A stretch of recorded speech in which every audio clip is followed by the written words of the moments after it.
Hi everyone, I'm Emma Evans, co-chair of the Disability Network. As you may have seen by now, the Disability Network shares a new My Disability and Me video each month about some of the different disabilities that our staff live with.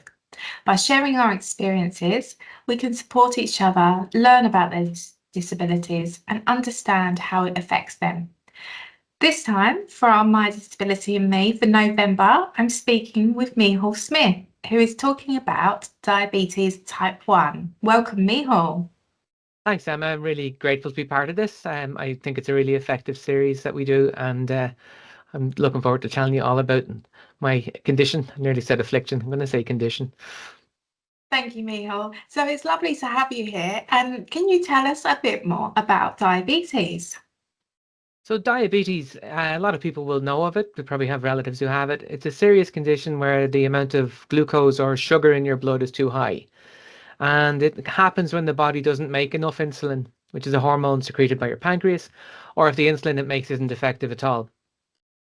So there are two most common types of diabetes. One is type 1, which I have, and the other is type 2. And the way they work is in type 1, if you think of the cells as little locked items with sugar in them, in type 1 diabetes, there's no key, which is the insulin, to unlock the door to the cells. In type 2, the key isn't able to unlock the door properly, or it doesn't work properly. So the far more common type is type 2. They reckon around 90% of people with diabetes have type 2, 8% with type 1, but around 2% of people have rarer types of diabetes. So all told, between the UK and Ireland, there could be around 6 million people living with diabetes, which is at an all-time high and increasing. So if you figure out the percentages, which I did just before we came on, I reckon it's about 480,000 people with type 1 diabetes. And that number is growing. The exact cause of it's unknown. It was previously called juvenile diabetes because it tended to be diagnosed in childhood. So I was 13 when I was diagnosed. But increasingly accurate diagnoses lately are finding a lot more adults being diagnosed with type 1 diabetes, and perhaps were misdiagnosed as type 2 before. So it's not a childhood condition, which is the way it used to be deemed. Anybody can catch it or catch it. You don't really catch type 1. What happens is it's a result of environmental factors. It can be caused by like a viral or other infection. There's a role to play by genetics. They don't know exactly what the function of genetics is, but there tends to be a family connection. Essentially, no insulin is made in your body, and the onset is relatively quick. Whereas in type 2, you can be pre-diabetic and attempt to change lifestyle factors and such. But with type 1, it kind of just lands on you a bit like a tornado, which is what happened to me. And you treat it with either insulin or with diet and physical activity. But my type is insulin, so I am on an insulin infusion pump, which maintains a 24-hour flow of insulin into me. I monitor my blood sugars through finger prick tests and through a device called a continuous glucose monitor, which can tell my phone what my blood sugar trend is like for the day. And then I can test with a little stab in the finger to see what the actual immediate glucose level is, and then dose an insulin dosage based on whether that's too high or too low. So it's a juggling act. It's great fun.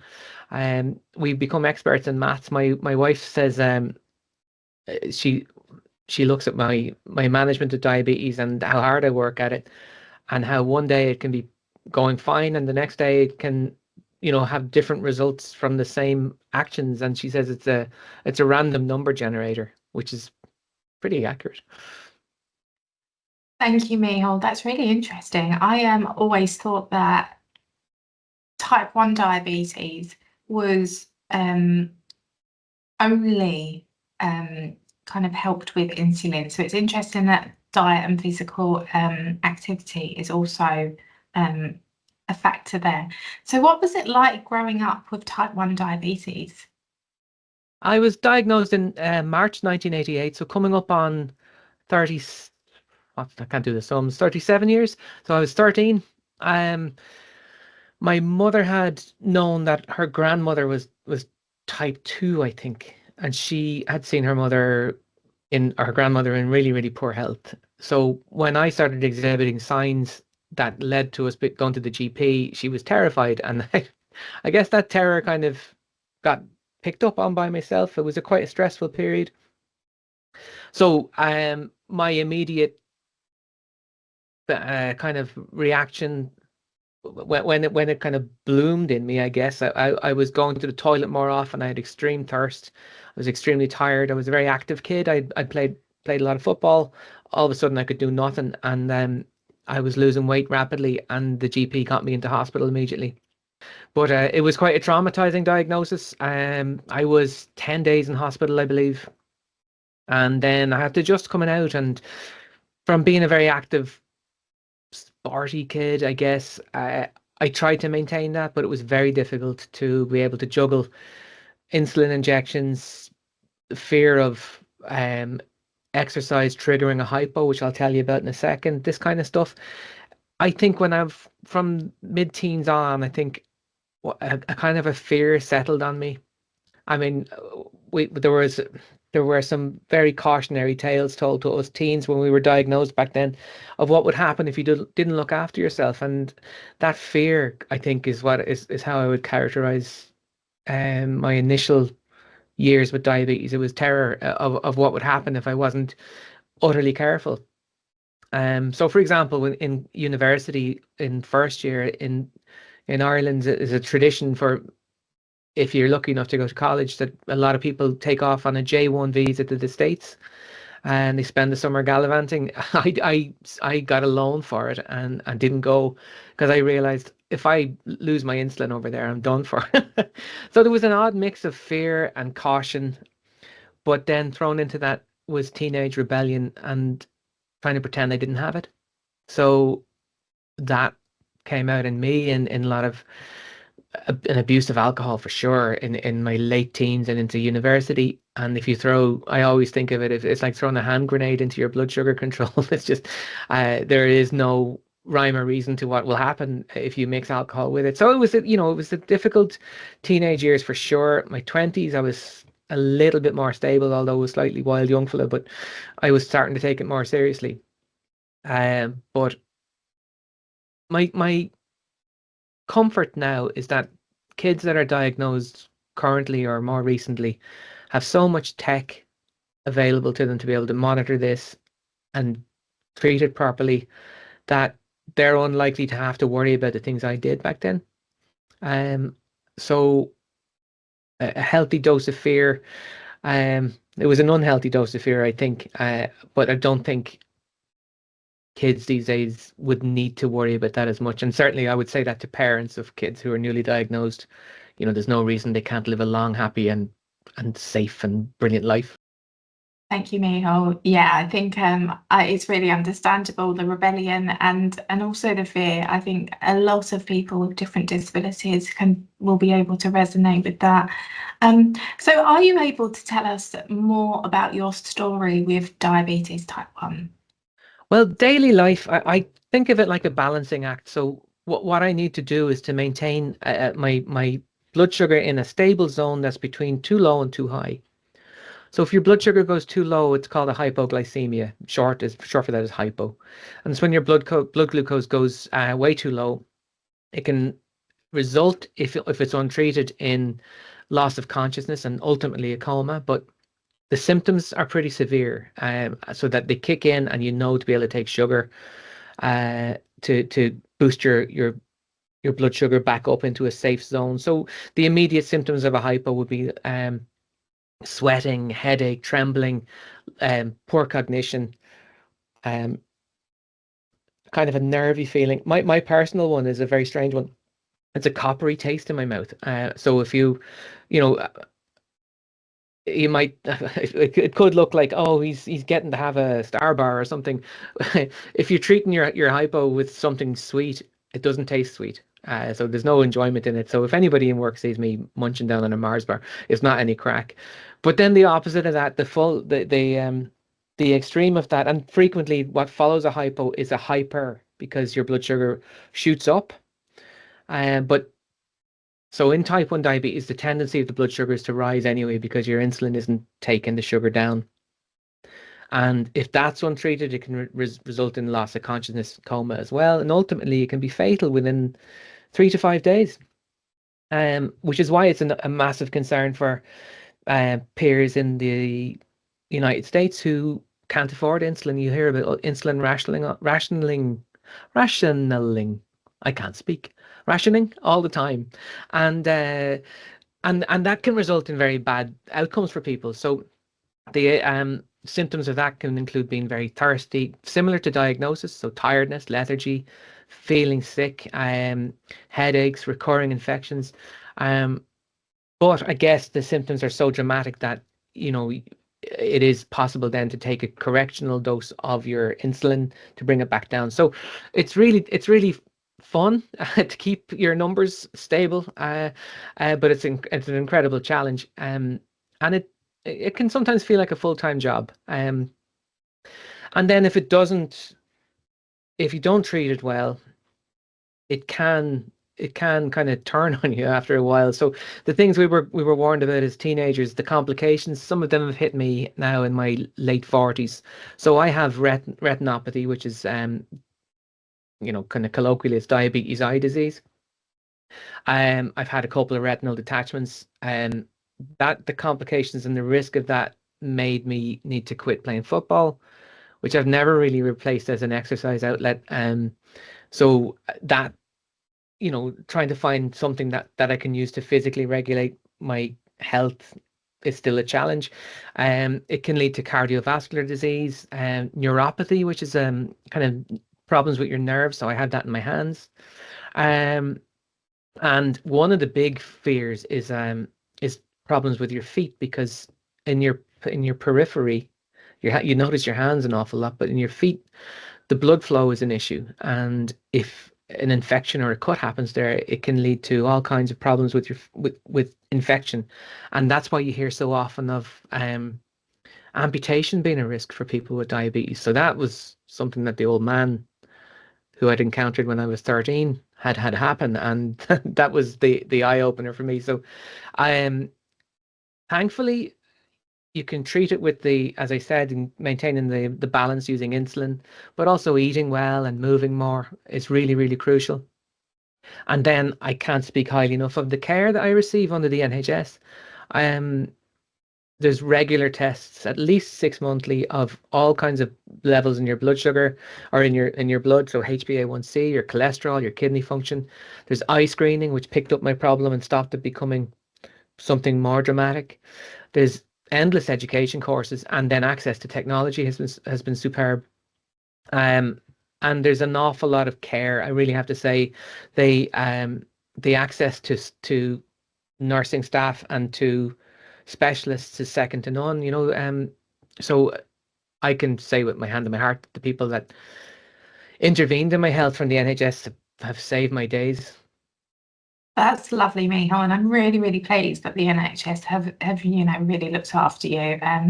What would we do without you, Michal? So how did things change when you started to work? Um, it's something I'll talk about in a wee while about stigma around diabetes, but certainly the stigma around diabetes prevented me from disclosing, in many cases, in many many job roles that I had, that I was suffering from, or that I had type 1 diabetes. Um, I I went into psychology from university. I worked in opiate addiction treatment centers for a number of years, and cycled all around Dublin to these different centers. Nobody ever knew that I had diabetes. I never told anybody, and that was quite a dangerous situation because I was doing a lot of exercise and cycling to places, and not really keeping an eye on myself when I was a youngster. And then I did a career kind of right turn. I joined the Irish Diplomatic Corps. I had a long career in foreign affairs. I was posted abroad. I lived in Malaysia and Thailand for a couple of years, and I had to kind of take it a bit more seriously then, because I was obviously out of my comfort zone. I had my insulin shipped over to me in the diplomatic bag, which just sounds ridiculous still. I had to access kind of private healthcare in Malaysia when I was there. But again, it was something that I bore on my own. Uh, and between the difficulty of accessing care and then the masking of the issues that you might have, it was quite a macho work environment, and you didn't want to be the person who was saying, "Oh, I can't intervene in this situation at the moment because my blood sugar is low," or something. There was always some kind of. I remember somebody saying to me, "I had heard you're a bit flaky," or something like that. It was difficult going through different professional roles with this condition when there's so much kind of ignorance around it out there. There was a guy I worked with when I was first moved to Belfast, and he I didn't realize this, but he was such a concerned guy. We were driving somewhere and we stopped. We opened up the boot of his car, and I saw that there was a big box of Mars bars, and I said, "What are you carting them around for?" And he said, he's a Scottish fella. And he says it's for you in case you start flapping a boot on the floor. And it was just, I didn't even know you cared. So he had them put aside for me, even though we'd never talked about it. So I think the kindness of colleagues is something that can surprise you sometimes. And I've been lucky enough to know a bundle of people who were very kind to me and took steps to make sure that work didn't make diabetes harder. And I can include colleagues in RNIB in that. That's lovely. Thank you, Mihal. So what do you find people get wrong about diabetes type 1? Well, I suppose before I start talking about what people get wrong, I should apologize for that Scottish accent to any Scottish colleagues. But I suppose one of the things that, yeah, I think one of the most common things is that that you often hear of good diabetes and bad diabetes, or the idea that some types of diabetes are milder than others. They're all very, very serious, and people take them very seriously who have them. Or another is that you can correct diabetes with diet only, or you often have helpful neighbors or relatives coming up and saying, "Have you tried cinnamon? So if you have cinnamon, you don't need insulin." Um, or more bluntly, or that someone with diabetes needs your advice on their diet.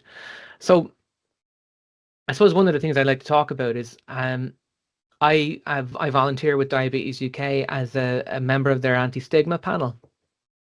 So diabetes stigma itself is incredibly common. So half of people living with diabetes experience loneliness or isolation due to stigma. 9 in 10 people living with diabetes have experienced stigma about it. And 2/3 of people have hidden their diabetes from friends, family, and colleagues. And I'm one of them. So um, for a long time, I didn't tell people I had it. I felt ashamed for people to know. I did used to inject in secret, including in a panic, jamming the needle through my shirt so that I didn't have to make a scene. And for a long time, a lot of my friends and teammates didn't know I had diabetes. I think everybody will know about the jokes that you see in the media. Oh, if a donut, oh, that's diabetes on a plate or something like that. Diabetes is often the butt of the joke. Um, I think that the impacts of that are often internalized by people with diabetes. Your family members can make comments that are well intended, but which can hurt and make assumptions about what you can and can't do. So, for example, it's quite common for somebody to say, "Should you be eating that?" or "Have you too much on your plate?" Well, everything that we do is dosed and calculated. So I know how many carbohydrates are in my meal, and I know that I take for every unit of for every gram of for every 10 grams of carbohydrates, I take 1 unit of insulin. So we're doing sums all the time. It's not We're not as haphazard as people think. But then equally from healthcare professionals, people can feel told off. Uh, we can be interrogated over, well, why did that happen on that day, and why did it not happen on the other day? And you feel like saying, well, talk to my wife. It's a random number generator.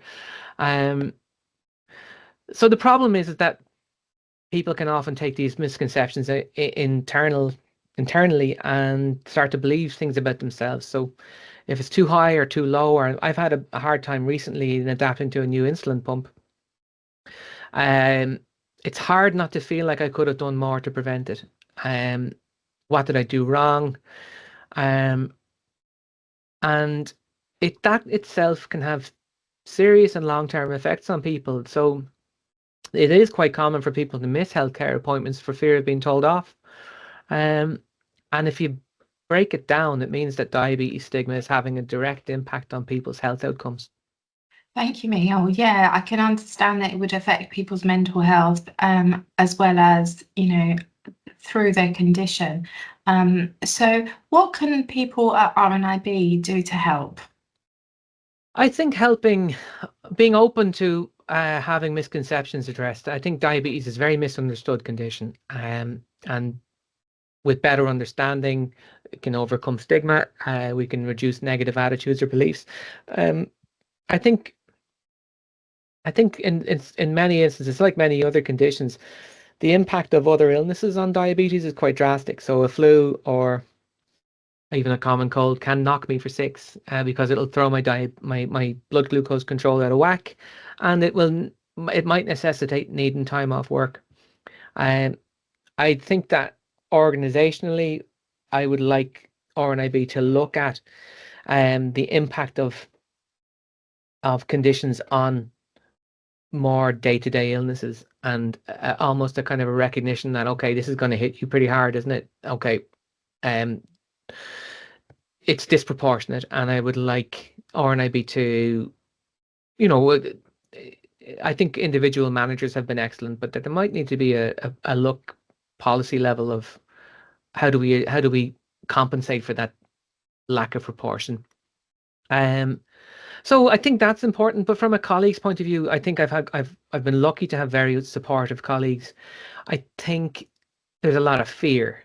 I think when I announced that when I first came on, so I'm 2.5 for 2.5 years with RNIB, but when I first came in, I know that I did try to address it. I wanted to tell colleagues, okay, well, this is what diabetes is. I'm willing to give you a wee talk on it, and these are the things I need to do. But I understand that kind of startled the horses a little, and that some colleagues were nervous. I heard back anyway, um, and that there was a degree of fear around asking me to do things. There a lot of sometimes our work involves dragging things to presentations like everybody else. And I think there was concern among colleagues. So can I be asked to do that? Can I be trusted to travel independently? Can I do they have to watch for me flapping about on the floor? I've lived with this for 37 years. Hopefully we'll live maybe not another 37, but quite a while yet. And I've managed it by myself. And I think there should be a bit of trust. I think that people shouldn't be afraid of either raising questions with people with diabetes um, or addressing their own ignorance around it. Ignorance is small I. I don't mean it pejoratively. Um, I would say don't be afraid. I think there's a great line I saw somebody say. Diabetes is the leading cause of blindness, amputation, kidney disease, blah blah blah. We've heard that enough. The truth is that diabetes is the leading cause of courage, self-awareness, persistence, maturity, empathy, appreciation, enlightenment, understanding, compassion, bravery, fortitude, substance, personality, daring, grit, and guts. Um, and I'm gonna get that on a t-shirt for sure because it is something that I do want to tell younger people that are newly diagnosed in particular, but also parents. I think parents of kids that are newly diagnosed can be petrified of the condition, and they needn't be. Um, it's with everything that's available to us now, it's very manageable, and promotes healthy living because you can't really do what majority of head cases do when you have to lug around your bag of Mars bars and your insulin pens. So I would say listen to your colleagues. It's all right to ask questions. Don't make any assumptions about what people can and can't do. Uh, and just be aware. You can always ask if you get something wrong. Don't worry. Um, but I suppose mostly, and I guess this is across all disabilities. Remember that no one deserves to be stigmatized because of a health condition, and remember to be a good ally. Thank you, Michal. That was great. And you're right, listening and asking is so important. And not just for diabetes type 1, but for all disabilities. And I think you know, you don't learn if you don't ask or listen. So yeah, that's really, really important. Well, thank you so much. It's been so lovely to have you here and speaking with you. It's been wonderful to talk to you today, and I hope you've enjoyed yourself. Thank you, Emma. I'm really pleased to have taken part today. I was a little bit nervous. Sometimes I think when I'm nervous, I can talk like a racehorse eating jelly babies, but I don't know. I hope you could understand my rapid pace and my Dublin accent. But really pleased to be part of the disability staff network. I think it's a really important forum for us to come together and make sure that everybody's protected, but also to feel the kinship and solidarity of allies and good friends. So if you're not in it, join it, and if you are in it, keep coming. Thanks, everyone. RNIB. See differently.